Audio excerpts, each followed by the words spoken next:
Thank you so much, everybody, for coming. So just to introduce myself and the seminar series, this is the Emotional Seminar Series, which is a collaboration between the School of Health and Social Science and CLFR, the Centre.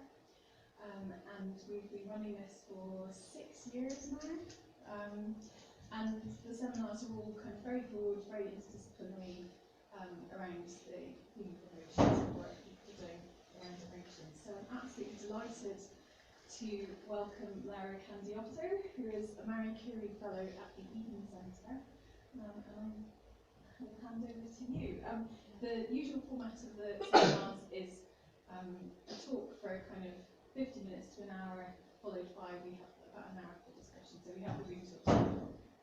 Okay, so thank you very much, Jessica, for the invitation. I'm very happy to be here today, and also thank you for all of you to be here. So today I would like to discuss with you the experience that I did for 2 years in Venice, in Italy, as a member of the Department of Philosophy there, and we had a project of collaboration with the Board of the Medical Practitioners of Venice, and also worked with a local NGO, Libera Associazione Vidae. My main goal is not exactly to go so much in the details about the project, but more provide you the theoretical ground of the work, the methodology, and also some reflection that I did starting from that, and also with the friends there, because we were a group working on it. So I'm here just me now. Yes, also Emilia, that this year was a member of the group, that is my partner. So, okay, I will tell you something about this. There is an image of the performance that we make, because in this project we use philosophical practice in combination with other methodologies, mainly from art and creativity, and we choose theater. And so this is an image from our theater piece, but I will show you later on something about it. As I said, we were a group of 20 medical practitioners and philosophers. So our main idea was to create a mixed group. So as a training for medical practitioners, but not just for their own, but an integrated and a mixed group with philosophers. We were thinking that could be very useful. And so we continued for 2 years, many meetings, as I wrote there. We have 2 books, and they are in Italian, so I didn't write the title of the books because I cannot recommend to you them, maybe, but if someone wants can tell me, and I can send you the information. And yes, okay, so the first question is, why philosophy?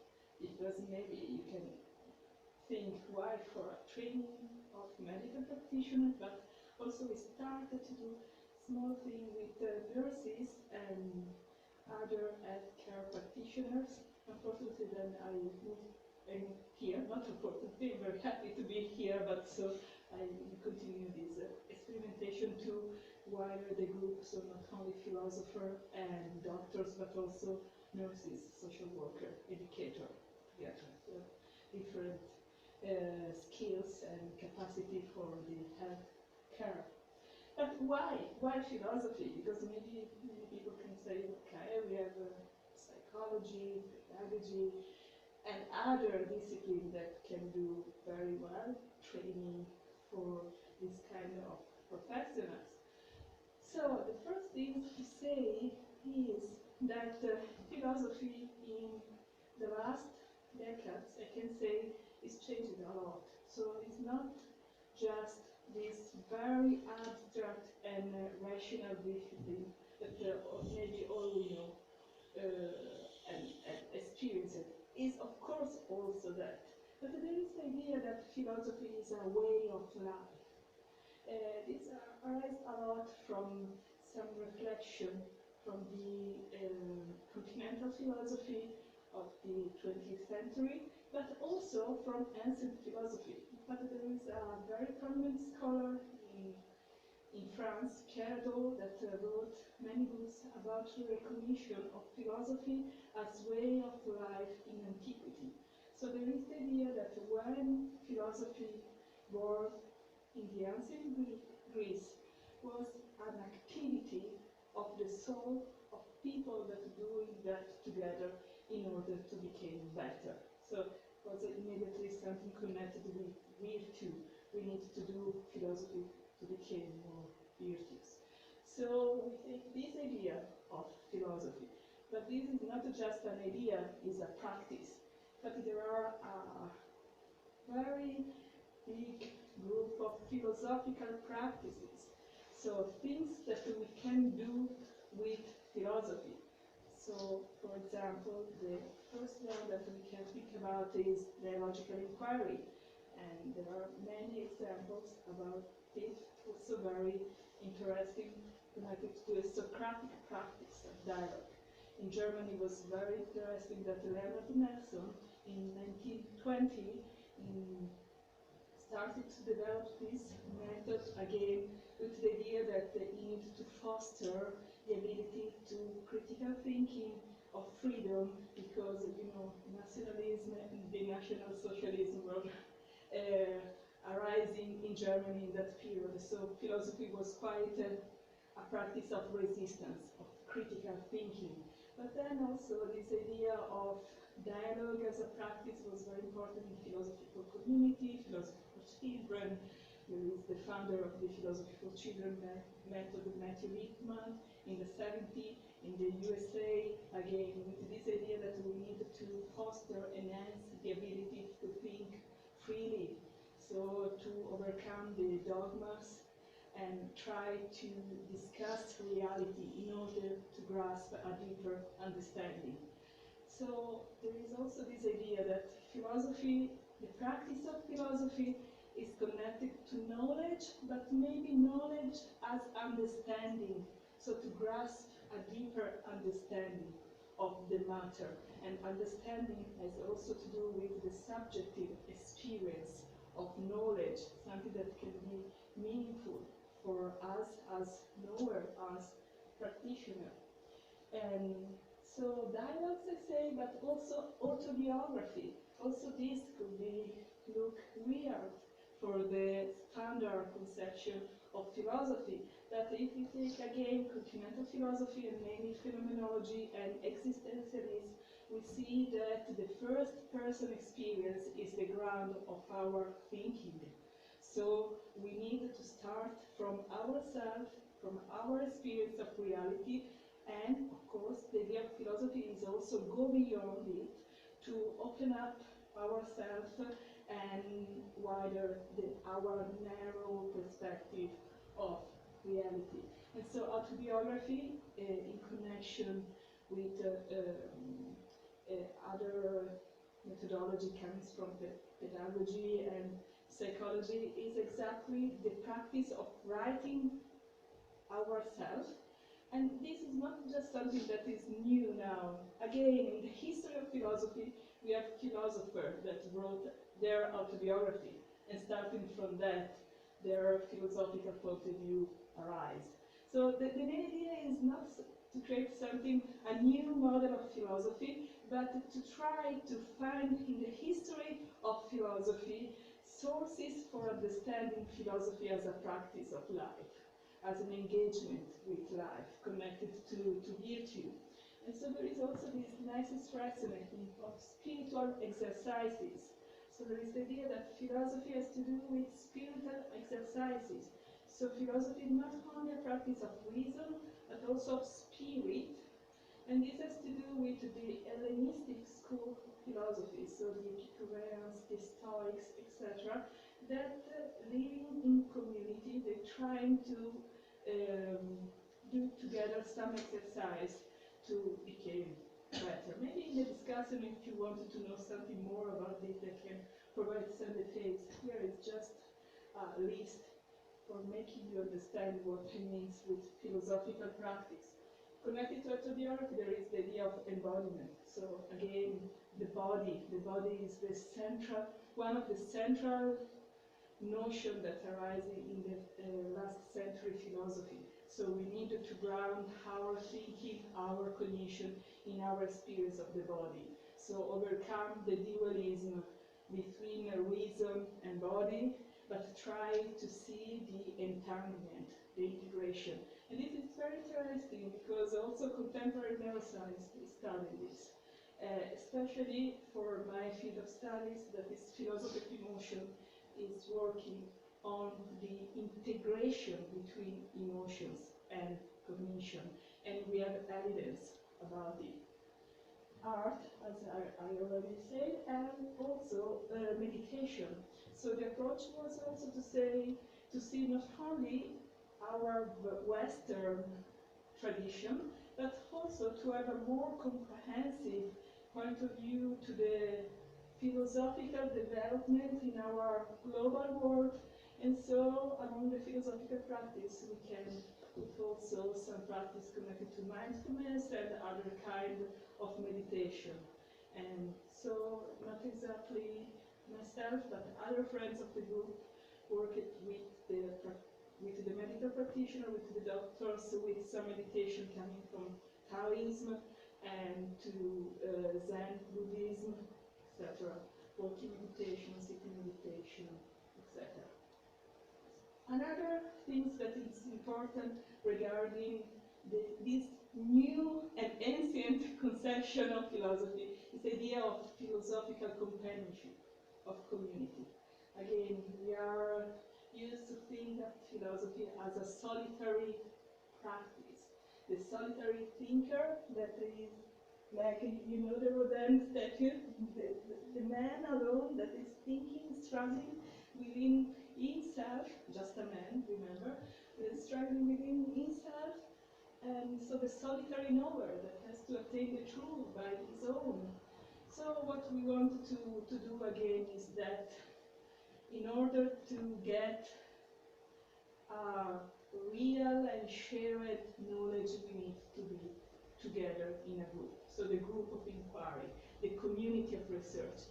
And this again is very interesting because it's not only something that arises from this continental point of view, but again, cognitive science nowadays are working a lot on this social dimension of cognition. And also epistemology. There is the field of social epistemology that is working a lot on this. I have a slide about this. I will say later on something more specific. But please think also at this meaning of companionships. So a group where in some way we are friends, we are fellow, we are companions, we are doing this practice together because there is a bond that create us as a community. Okay, so it's not just a group of interest, but there is again this affective component that creates the group as a community and as a cooperative group. And then the other point is the arising of this field of philosophical counseling that maybe you have already heard. This is more professional, I can say. So there are people that are working as philosophical counselors. So they use philosophy as a way of doing counseling for individuals and groups.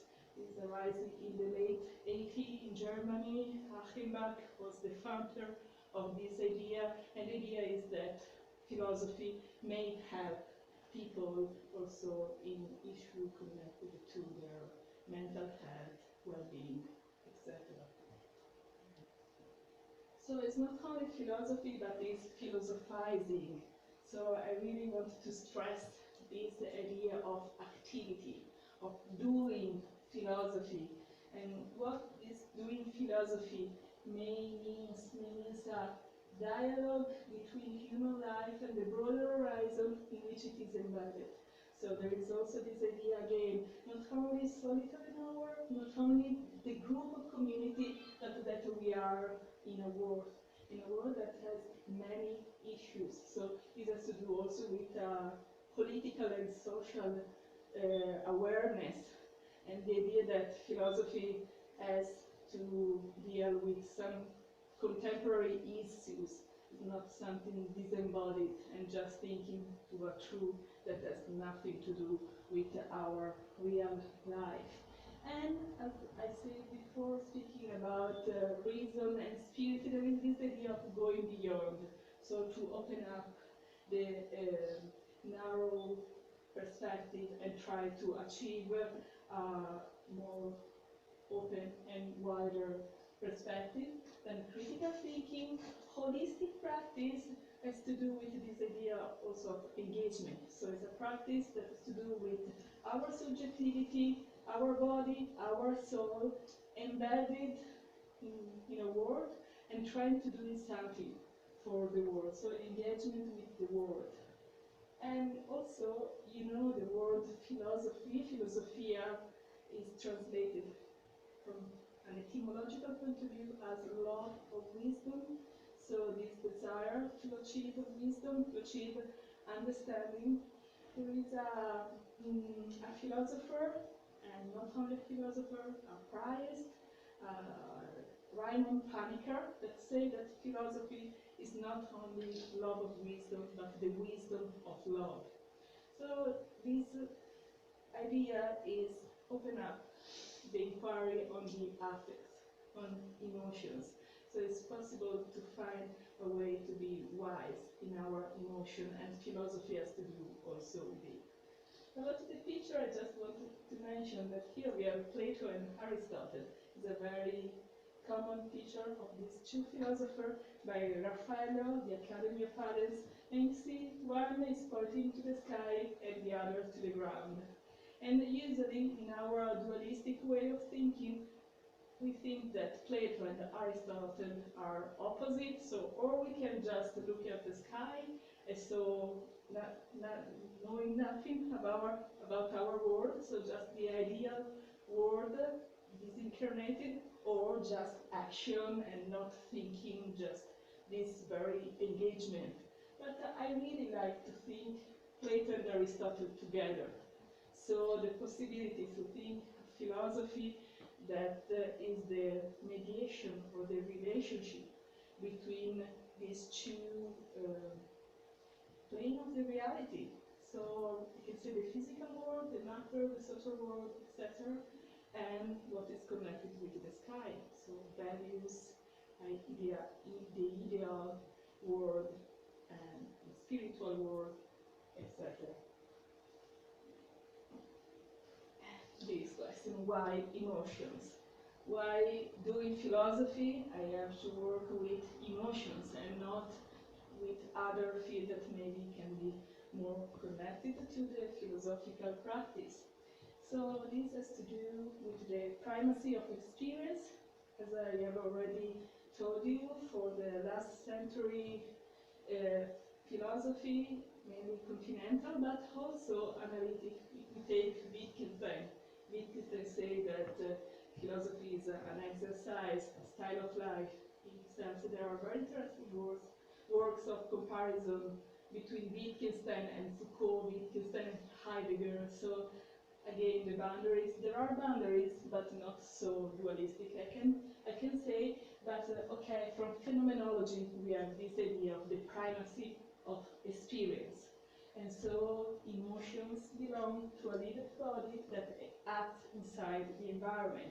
So you can see immediately that if philosophical practice is a holistic practice, emotions are very valuable within this practice, because emotions are exactly this motivation, this force that make us aware of our body, our embodiment, and our embeddedness. Then again, the stereotype about emotion as irrational mental states. This is a very strong stereotype in the history of the Western philosophy. And so working on emotions in a philosophical practice, I think that is very important to overcome this dualistic conception. Then what I have already told you about the findings and the evidence arising from neuroscience and evolutionary psychology about the interaction between cognition and emotion. And then there is also another field of study that deals with inactivism in action, so to be in the action. Let's say that cognition arises exactly in the constitutional relationship with the environment. So we are in some way coupled with an environment. It can be the physical environment, but also the social environment. And in this constitutional relationship arises a cognitive transformation, and so we achieve the cognitive success. There is a work made by Giovanna Colombetti that says, okay, we take inactivism, but we show that also emotions and affectivity arise exactly in this constitutional relationship with the environment. So there is the idea that affectivity is something intersubjective. So it does not belong only to the individual agent, but it's something that arises in the relationships. This is, I think, that is very, very important when we think about healthcare practice and all the jobs that has to do with relationship. Because we have to be aware that there is an affective component that arises exactly in the very nature of our relationship and depends from our relationship which kind of emotion will arise or not. And then again, this idea of the ethics and politics of care. Emotion has to do with ethics. This is nothing new. Aristotle and Plato already told that in the politics, in the rhetorics, that the emotion are this motivation that bring us to understand what is good for us and for the society. And so there is the idea that philosophizing in this way has to do with the ethics of care, how we care the other, the practice of care, that this is not just ethics, it's also a politics of care. And there is one book, very nice, written by an academic here in Edinburgh, so has to do with us, Fiona McKay, Love and Politics. Very, very interesting about this. So things that you have to do also with the politics of care. Okay, so now I say something about the conceptual model of emotions. This deals mostly with the field of philosophy of emotions. So I put here the most prominent approaches. If we go in the realm of the therapy, psychotherapy, or psychology, we have many other approaches. So please take them as the one that us as philosopher we are dealing with. So the first one, that is also one of the most prominent, is cognitivism. So the idea that if we ask what emotions are, the answer is that emotions are mental states, mainly. They can be connected to bodily affection states, but they are mental states that can be translated in propositions. So in language, we can say that if I feel fear, for example, this means that this object that is coming in the street is something dangerous. So exactly in the emotion of fear, there is the proposition, this object is dangerous. And so arise a motivation of doing something because I recognize that this object is dangerous, and so I can or try to escape or do other things. Okay, so the standard cognitivism, because again there are many subspecies of cognitivism, say that there is an identity between emotion as mental states and propositions.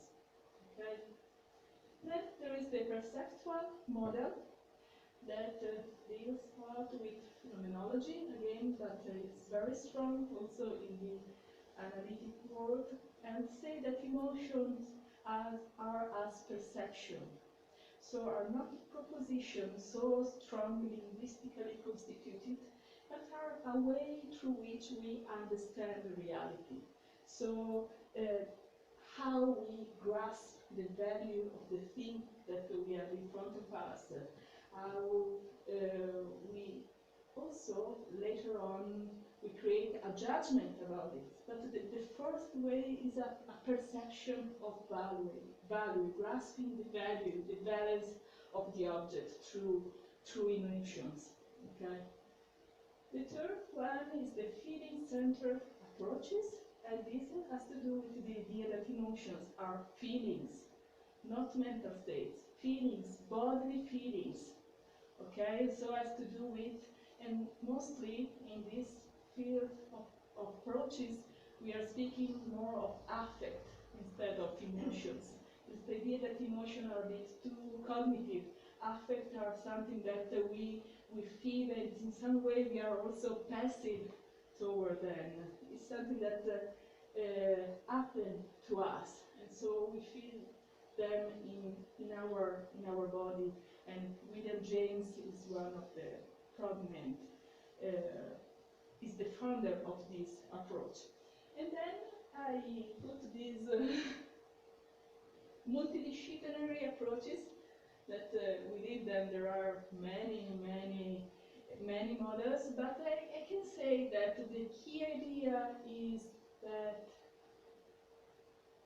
in order to grasp the meaning of emotions, we need to do an interdisciplinary work. So philosophy is not enough. We need to acquire and work together, acquire results from anthropology, psychology, sociology, etc., political science, in order to grasp these complex dynamics. So there is an idea in these approaches mostly that emotions are complex processes, complex and processes among individuals. And so we need many models to understand this complexity. Okay? I think that in activism, but also the extended emotions approach are within this multidisciplinary approach that, in my opinion, is the one more interesting nowadays. Okay, so this has to do with what I told you before, that cognition is in a field of philosophy of mind and epistemology. Cognition is no more understood as something detached, but there is the idea that cognition is embodied, embedded, enactive, sometimes extended and affective. So maybe if you're interested in this, we can discuss a bit more about it, but I don't want to go too much deep into it because it would be a too long talk. But it's important to me to show you that there are also this non-standard approach in philosophy of mind and social epistemology that try to have a more wider and integrated view of cognition. And so when later on I will speak about cognition as one of the outcomes of our practice, I mean this kind of cognition, embodied cognition, first of all. Okay. So now I bring the disco a little bit more. I'm arriving to the healthcare and professionals of healthcare, but I'm arriving slowly. I think that here you can find something that has to do with this topic, because there is the idea that, as I have already told you, that emotion are intersubjective processes, dynamics, and there are a field of studies that show us that we can grasp a notion of we-intentionality. So intentions as the motives that brings us to do something, the motivation that lie down our agencies can be pertained to a group. We not just possessed by one single individual, but it's possible to have a we intentionality, a collective agency. And within this idea, there is also the idea that some emotions helps this process and other hinder this process. So for me, it's very important if we think of the equipe, the group that are working together within a hospital, the team works, which kind of processes are beyond the interaction. And so also trying to foster the positive attitude and disposition that can help the creation of a more efficient group and teamwork. So there are some studies that show that the positive affectivity help cooperation. So there is the idea that people cooperating feel a joint commitment towards something. They are acting together in order to reach this goal. And a certain kind of affectivity can help these cooperative processes. So we can speak about these specific skills, ability, and capacity that help us to be more a social being more than an individual. So this idea also of shared responsibility. My idea is that positive emotions, positive psychology has worked a lot on this, mostly happiness, well-being, how this has an impact in our agency, etc., and sociology as well. The Lawler that I quoted there is very important for this. My idea is that positive emotions are not a necessary condition for this kind of groups, cooperative group, joint agency, shared agency, but are facilitating conditions. So if we have a certain kind of emotion, they can facilitate and in some situation also strengthen the process. So they are something that help and in some way that also strengthen the process of jointness, of togetherness. And maybe you have already thought about this, and this has to do with the idea of empathy and compassion, that are two moral emotions, if we can call them in this way, that are on the ground of the choice of being engaged in a work that has to do with the care of the others. So empathy, I quoted Daly, that is a scholar from the enactive approach that tried to show how empathy derived exactly by our bodily encounter of gaze, sound, smell, etc. And so when we are together in this inter-bodily connection, she said, the empathic responsiveness to the others arise. So there is the idea in some way that in the social dimension we have a power within us that makes us sensitive towards the other. The idea that we can feel the others. The usual, the standard way to think about empathy is has to do with mind reading. So I can read the mind of the other, or put myself in the shoes of the others, and thus I can feel like her, like him. In the enactive approach, there is the idea that this has not to do so much with mind reading, yes, could be, but has to do more with this bodily resonance, this very embedded and embodied experience of togetherness. And then one idea that I like a lot is the one of engaged empathy. There are some theories that say that empathy is just the recognition of the feeling of the others, nothing more.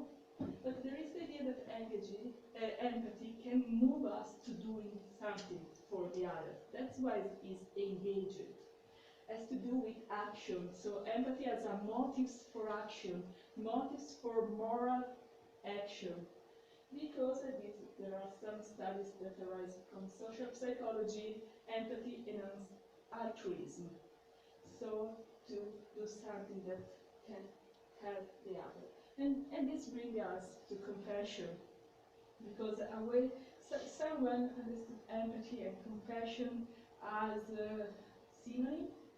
I think that there is a likely difference between them. So in some way, empathy is this natural force that is within us, that constitutes us as social beings, and compassion has more to do, arise from this primordial force that is within us, but has more to do with the realm of ethics and virtue.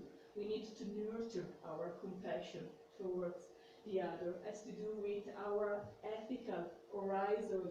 So there is the idea that we are moved by another suffering, and in the meantime we desire to promote its alleviation. Here I bring the focus to the idea of suffering, to point to a phenomenological distinction between pain and suffering. Maybe we can discuss a bit about it. And between corpore and life is a distinction made by Husserl, one of the prominent philosophers of phenomenology. There is the idea that pain is something that has to do with the objective pain of the body. Okay? But suffering is something that has to do with the experience of this pain. So with also all these category and interpretation and subjective experience towards this pain. So there is the idea that a certain kind of healthcare practice has to do with the reduction of suffering, not of pain, especially when we are doing with people that has chronic disease. Some kind of work has to do with the experience of the pain.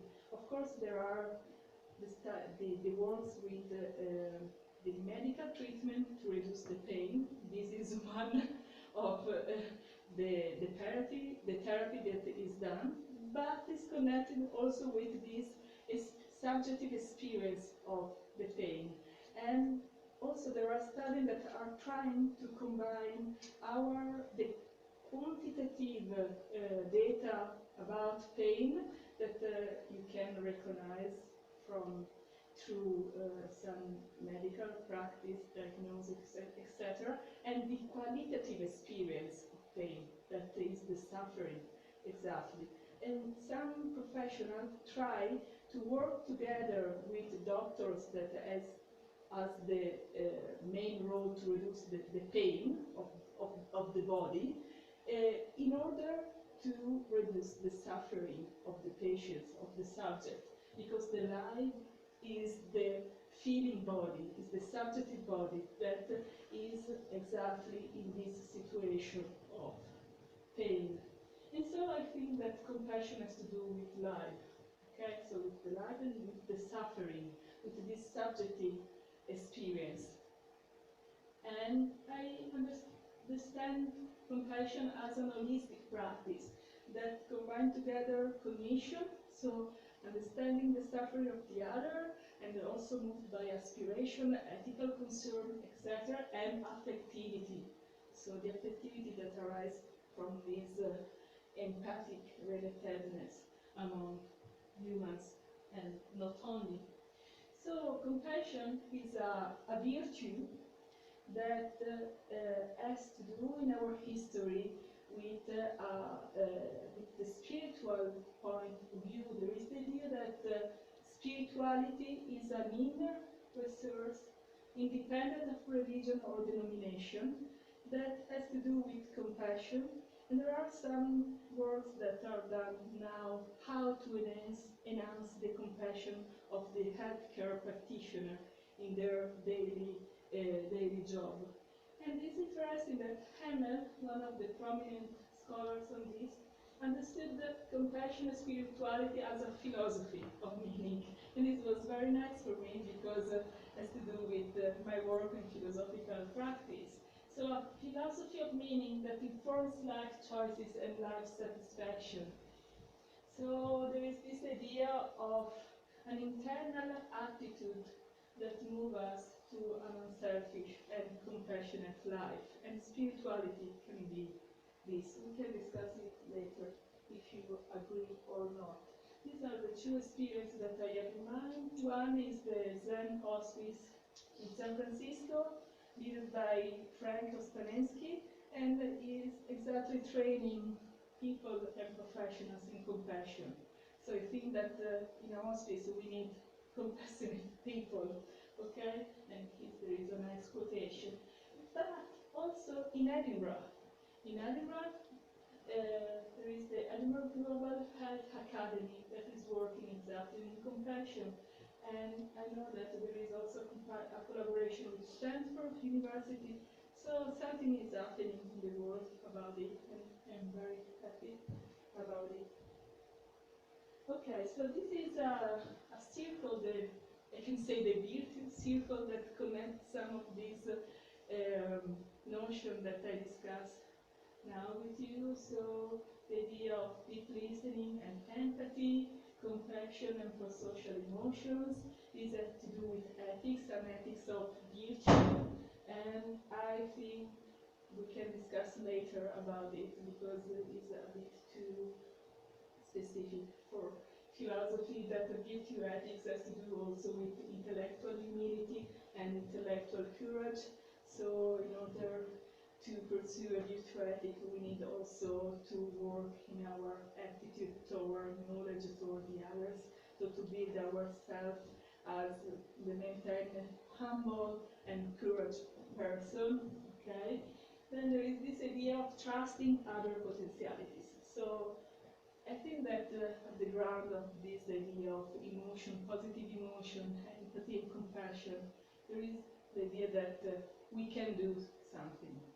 So, and we can do something with others. So we need to trust others and other potentialities. So potentialities, it means the other ability to change something, to transform themselves. And so there is this idea of effective agency and commitment. That's why I commit to my work, because I recognize that I can do something. Okay, here there is a comparison between the ethics of duty and the ethics of virtue. We have Kant and David Hume. We are in Edinburgh, so we are for David Hume, of course. So the ethics of virtue. No, here I'm joking. My idea, I think that we need both, because Kant gives us this idea of orientation. So we have these moral rules that can orientate our agency. There is also this very nice image that we have to bring within us the moral rules that is as a starry sky, a sky with many stars that help us to orientate our way to act as if we are a boat, that we need to find the direction, etc. And we need to bring this sky within ourselves. So, of course, also the ethic of duty is important. But here I'm working more in the ethics of virtue. So the idea that within ourselves there are some potentialities, some forces that we can nurture in order to enable some virtuous agency. And it's important that among these potentialities we have exactly emotional and volitional disposition. So for David Hume was exactly this feeling of sympathy among fellows that make them to pursue the good. Okay, so here there is this idea of training affective abilities, and this was one of our main goals in the project. So in this mixed group of philosophers and medical practitioners, one of our goal was to train the affective abilities for all these things that I told you before, because we need that can nurture ethical agency, can nurture togetherness, and all this stuff. So the idea of training affective abilities has to do with Aristotle, so again, ancient philosophy. So the idea that we have some natural potencies and we can train them in order to acquire disposition toward virtue. So this has to do with exercise, so again with practice. And that's why I brought the philosophical practice. They are not just given, these natural potencies given us by chance or by nature, and we don't have to do anything. We have to work with them. And this has to do also with the idea that us as a knower, we can train our affective abilities. So the idea that emotions and affectivity can become an ability that we can use within the processes, and so we can nurture and train our affective ability and use within our workplace. So mostly as a motivational component, but I cannot deal with this here today. Also has to do with transformation of our character. So has to do with the education of ourselves. So emotion can be a very strong source of education. But I don't want to hear about it. So, why the healthcare practitioner? So, why all this work, theoretical modeling, etc., for the healthcare practitioners? So, I think that maybe some of you have already started to understand why, the reasons, but here I some of the reasons that were in my mind. So, is a relational job that needed to harmonize technical and relational skills. Okay? Then there is this idea of care-oriented attitude. So you know the discussion in bioethics, the differences between cure and care. So the idea of taking care of the patient. So the patient-centered approach that is one of the more prominent now. But I really would like to understand better also here what is happening, because also for the NHS is one of the goals. We are working in this way, but I know more about the Italian situation. Then also because this kind of job has a strong existential impact. So you know how dealing with illness, bodily illness, mental illness, death, etc., has an impact in the practitioner. So we think that philosophical practice and nurture affective ability can help the practitioner to deal with this kind of topic. But also the idea that we need to think about them. So not just remove the idea of death, illness by our mind, etc. So trying to find a way of understanding better what does it mean die, etc. Then also we recognize this, especially speaking with some nurses, that there is a very affective component toward the organization, especially nurses that are in the hospital, that they feel the commitment to make the organization and stuff going better. So there is this affective commitment, and the idea that they are doing something important for the others.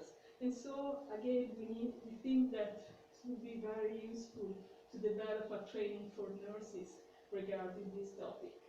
And then also the contemporary issues as dehumanizations, the increasing of technology in the practice. So this could be also very useful and helpful, but in some way can hinder these human powers and entanglement and the relationship between the practitioners and the patients, right? So also the problem of the defensive medicine. So this has to do with the communication among nurses, doctors, and the other social workers and the clients. So the defensive medicine creates problems and issues on trust, the relation of trust, because you know that can deal with okay, I prescribe you this kind of investigation because if not, you can bring me to legal processes and all the stuff. Then the big problem of the burnout that has to do exactly with this kind of professions that are involved in strong and deeply relationship, and dissatisfaction dissatisfaction can have many reasons, very contextual, has to do with unit of work without not enough colleagues. So I know a story about one nurses that were alone in a unit with 30 beds, and the doctor had to run in another unit to help for a situation. And so all these practical things that can create problem to the motivation for the work and the engagement, etc. So, training affective ability. I think that there are some pro and some contra. So, as pro, there is the idea that training affective ability cuts stress, boosting practitioner engagement, performance, and as a prevention of burnout. But there are also some risks, especially risk of manipulation. So there are some situations in which exactly working on the effective commitment make the professional to do too much in some way and go against their own rights.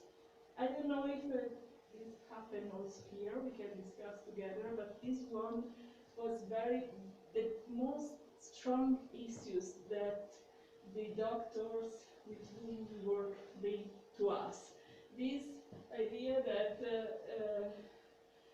through emotions and the effective commitment, they were moved to do things that they should not do, because it's too much, it's against their rights. And so I'm also thinking about this notion, that I would like also to discuss it with you, of scleral emotions. It's something that I'm thinking about. So you know, sclerosis is the idea when a tissue became hardener. So lose the elasticity, the flexibility, etc. Before I spoke about this affective ability as something that flow within our relationship, that is something as a process, dynamics. There are some situations, very strong situations connected to risk, etc., that make our emotion more harder, that they become, I don't know if in English is a good way to say, sclerotized in some way. So the emotion are not anymore this power that can bring us to virtue, but something that picks it up and also create a wall among us and the others, resentment, dissatisfaction, and all these kind of things. So I think that also this is a risk of this situation. So here I go to the idea of the vocational ground, the profession, because we worked for 1 year exactly on this topic.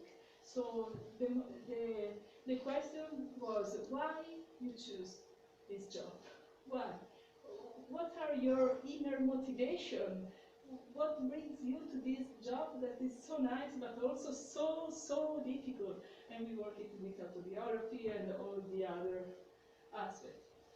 And so what we understood that there is a vocational ground. So if someone chooses to be engaged in a healthcare profession, or a profession that help others, as a vocation within herself, himself. And vocation is exactly to the calling. There is something that is calling you, that push you of doing something. This is very interesting because it is expressed also by the German word Beruf, that was studied by Max Weber, saying that this word means in the same time vocation and profession. So there is the idea that doing your profession, you are manifesting your vocation. So there is a complementarity between vocation and profession. So there is this idea that through this self-purpose and choice of a role, we are doing something that has to do with our inner self or our authenticity. Of course, these things can bring also some issues as well, because we can question what does it mean to be authentic, having an authentic experience, what does it mean, and how can it be authentic in my role? In my role, I have to do something that has not to do with my inner self, but what a perfectionist should do. So also some technical skills and creating some distance also from ourselves. So we worked a lot on this idea of role, that from Latin derived from persona, in is person, and it's interesting that in Latin persona means mask. So there is this idea also that what we are has to do also with a mask, and many masks. Nietzsche worked a lot on this. There is the idea of dancing our multiple masks in our different roles and situations. So we talk also about this idea of mask, not in a negative way, but as the acquisition of the proper role that we need to perform exactly for this situation, for that person, etc. So not just this idea, okay, just to be authentic, my inner self, etc. No, we need to train ourselves and also acquire good and virtue mask for our profession. So there was this idea that we can be professional in our vocation. And this comes exactly from this idea of beruf, vocation and profession together. So this has to do with the effective commitment that we have already talked about, but go a bit more in details. So what exactly the effective commitment brings to the healthcare practitioner? So I think that the first point is that to make the experience more salient, more valuable, grasping its value. Okay, so emotions, the effective commitment, help us to grasp the values. This, if you remember, has to do with the perceptual model, right? So the perceptual model say that emotion make us grasping the value of the things. Then has to do with the togetherness of the group, fortifying the social bond and ties. Trust the other testimony, so the connection between trust and affective abilities is very strong, and as philosophers we are working a lot on it, and I think that trust is one of the most important things to develop within the work environment and teamwork. Then fulfill the recognition of other commitments to professional practice. This has to do with the idea, many testimony from the physician with whom we work and say that they feel very alone, solitude, an individual work. They do not feel that they were doing this with other people that were committed to the group, and group support a lot. So we think that training the affective commitment may enhance this recognition of others' responsibility towards a common goal. And then there is also this new study exactly about the nurses' well-being that has to do with exactly this positively work engagement. Maybe you can tell me something about it. So there is this idea that, of course, taking care of the patients is the goal, and is connected with taking care of our vocation, so with an exercise that every single practitioner has to do within herself and himself in order to nurture this vocation that bring her to choose this kind of job.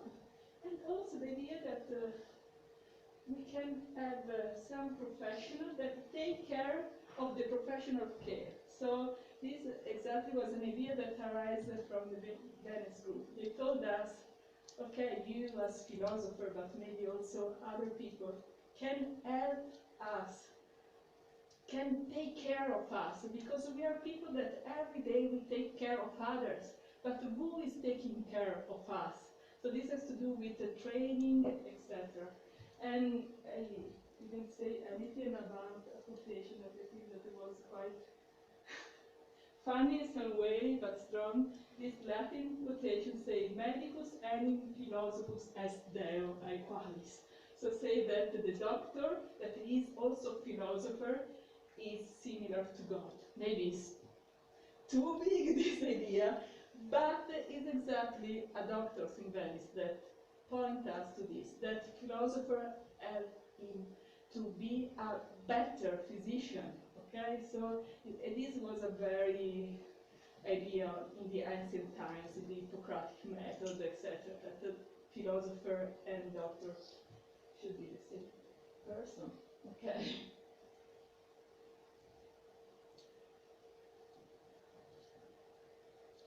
Okay, so as a philosopher, I always try to struggle a bit and try to figure out if what I'm saying is consistent or not. So try also to put some objection. So here I'm really going for this training of affective abilities, the positivity of affectivity for this kind of job, etc. But someone can say, pay attention, emotions and affectivity are also very, very dangerous. Are you sure that we really need to train these abilities for the healthcare practitioner? This kind of question arises especially from postmodernist and post-structuralist thinker, as Michel Foucault, for example, that he talks about the microphysics of power, the idea that of the power of the system and of the institution find its efficacy exactly in constructing our bodies and our affectivities. It's not true your body, your affectivity are not so natural and authentic source of your inner self. Exactly your body is constructed by the system. Take care of it. And he works a lot on mental illness, institution, and this kind of things. And then also feminist philosopher works a lot on this. I put here Carol Gilligan that say that the objectivation of body and the gain of emotion can be very dangerous. If we take, for example, the idea of marketing or advertising, how the emotion can be exactly this power that marketing and advertising use in order to move us to do what the corporation wants and not our inner authenticity, right? So the big question is, may affectivity ability enhance critical thinking and collective agency or not? So here I have my hypothesis, that is an hypothesis, okay, that I think that emotion exactly can be the difference. This arises from Derrida, okay? Derrida speaks about this idea of difference. The difference in the different situation and context that can change the order of the power of the system, of the language, etc. That is something that can bring out a transformation. And this has to do also with Deleuze, Deleuze, that desire is the positive and enabling force for transformation. So I'm struggling against this question, recognizing their values, but try to find a deeper meaning of emotions as a source of transformation, as positivity. So to this challenge, I'm trying to say, yes, I understand the issues that you are brought, and are very true. I really admire Michel Foucault and what he points on about the power of institution, etc. But I'm trying to say, yes, but you can find and train our positive force as something different. So the idea that we can have a level of emotion that are not just the answers to a stimulus, as something that immediately is susceptible to the power of the system, of the advertising, of the marketing, but we can train an ability that has to do with our positive transformation. But this is a work in progress and a hypothesis. We can discuss about it. So, first point to reply to this question is this, the notion of difference, emotions as difference, and then the idea that I cannot do it alone, by my own. So it's necessary a collective responsibility. And the word responsibility is very interesting because it arises from the Latin word respondeo, responding, and the responsibility in this way can be our answers to the calling of the vocation profession. So enhancing the responsibility as a way to answer to the calling from suffering. And again, the idea of agency, activity, so that this is something that we can do together, training ourselves in a commitment that has to do day by day, etc. And also the fourth notion that I would like to develop to reply to this question is the one of vulnerability. So this has to do with feminist philosophy. So feminists try to question the idea of the self as empowerment, very strong, solid, invulnerable, etc. The idea of affective ability as a skill, but that is not something so rigid, that has to do with the listening of our suffering, ourselves. Vulnerability arises again from Latin, for the word vulnus, that means wound. So go exactly in the suffering and try to understand also how much we can make mistakes, okay? But we are vulnerable. But this vulnerability can be not something that hinder our efficacy or our capacity, but something that makes us more humans and more connected with our capacity, our natural potency. And yes, but we will discuss about it. So here, theater.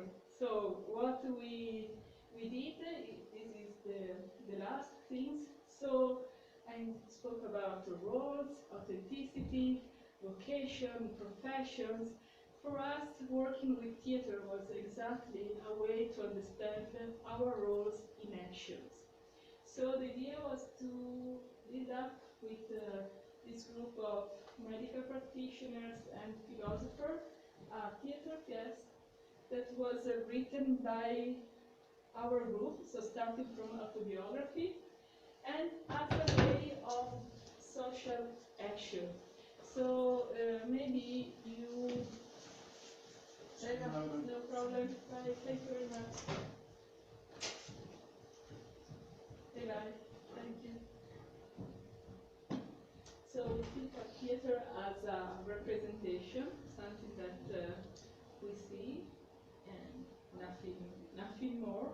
But this kind of theater is a kind of social theater. So the idea that preparing the performance and assisting at the performance, a transformation is coming. Why?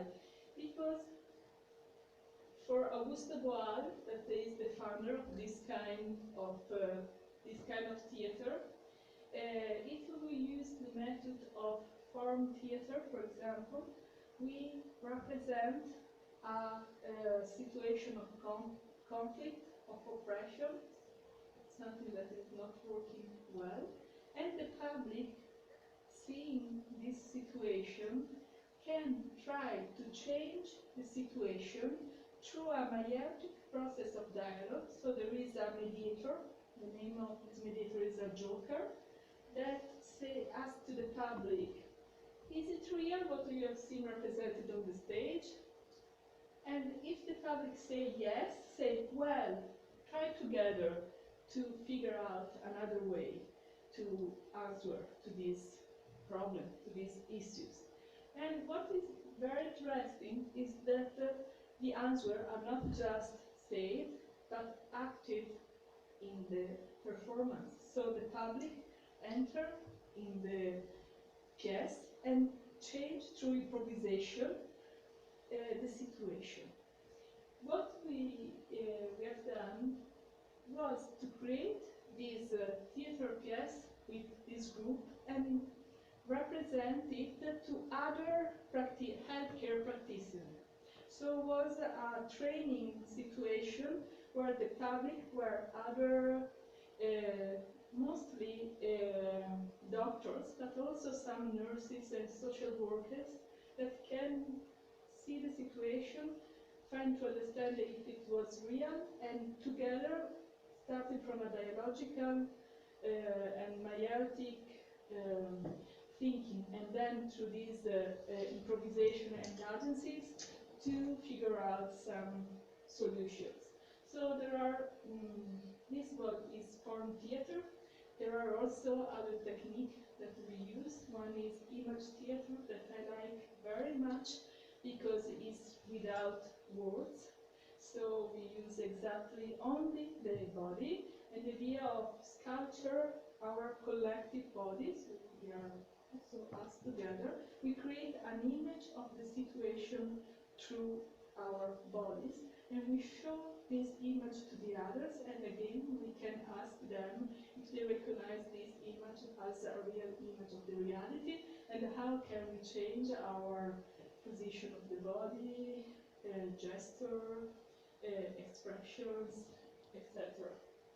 There is also the idea that this kind of theater can help us to be de-mechanized. So there is the idea that also the movement of our body are quite mechanized. So not only sclero emotions, but also sclero body, I can say. So training our body in this kind of practice can help us to recognize exactly this power toward the body that Foucault say, and try to change and transform our experience of our feeling body. So we create this performance that the title in Italian is Cura a Ostacoli, that in English I think that is steeplechase care. Steeplechase, I think that is the right way to express this sport when you have to, in the running, to overcome some obstacles, right? So there is the idea that the care is within these obstacles, many obstacles to overcome. And this is one image that we did. It's interesting that when we create this image, we don't decide what to represent. And also the member of the group do not say anything, but it's also this arising from improvisation, okay, on a topic in this case. So the topic here is exactly the issues that a medical practitioner has to deal every day. So here you see that on the right side there is this doctor that is doing like this, and three people that in a different way are asking her an help in a different way. Some in this way, other with a lot of pain, and some also doing this. And so there is the idea that this doctor has to see every day this situation, but cannot anymore listen it. And we know that compassion, vocation, profession has to do with the listening. And here we face the situation that this doctor cannot listen anymore. This is another image. Here you see exactly the obstacles. You see? On the right side we have the patients that maybe in some way they are trying to collaborate. I don't know. You can provide an interpretation, but there is something that stop and say it's enough. But maybe in the left side we can see two ways of being an healthcare practitioner. Some that say no, stop, and another that say no, come, I can take you.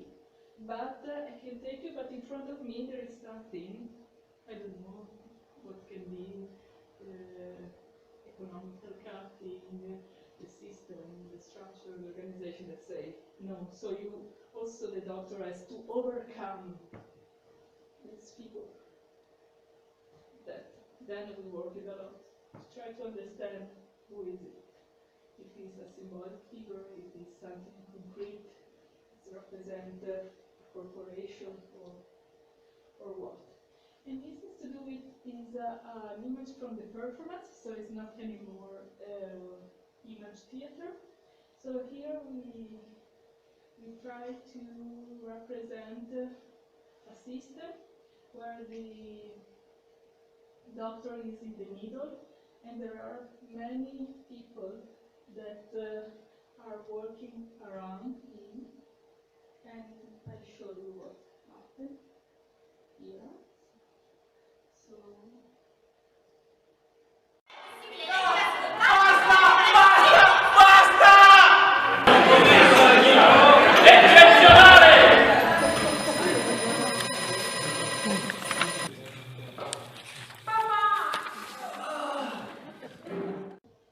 there is a situation that many of these people that there were nurses, other doctors, patients, someone from the hospital institutions, the family, the kids, that all these people are asking something to this poor doctor. And the situation became so chaotic and complex that in a moment all these people were running around him, crying and asking something, please do something for me. And at the end this doctor said, it's enough, stop. So the situation that we showed to the public was this doctor that was in very strong difficulties, that had faced a lot of difficulties. And so the idea was what we can do to change this situation. And in one representation, the public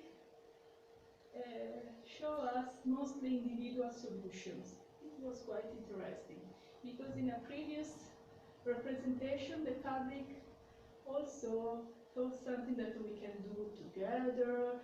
As a corporation of nurses, we can together fight for it, or we can. But in a situation, there were just individual solutions. So there were not. It seems that the public cannot imagine a horizon of collective action. And this was very strong for us, because one of our ideas was that no one is free by himself. This is a quotation by Paulo Freire, that is a pedagogist that has to do with this kind of theater. And so we moved to the idea of working also about the politics of the healthcare system, and try to work for the utopia that is not like a utopia that not place, with a U. It's from Greek, but EU means good. So try to create a good place for starting the healthcare system. So not an aspiration that is something impossible to realize, but trying together to build up this place. So it will take again this idea of taking care of patients, of professionals, and someone that take care of the profession. We can add the idea of taking care of the healthcare system. So I would conclude with this, and I would ask you, I think that, yes, I spoke a bit more, so just for 5 minutes before the discussion, if you can read, I don't read loud this slide. These are testimony from the doctors with whom we work about their vocation and aspiration. So I think that it can be useful to open the discussion.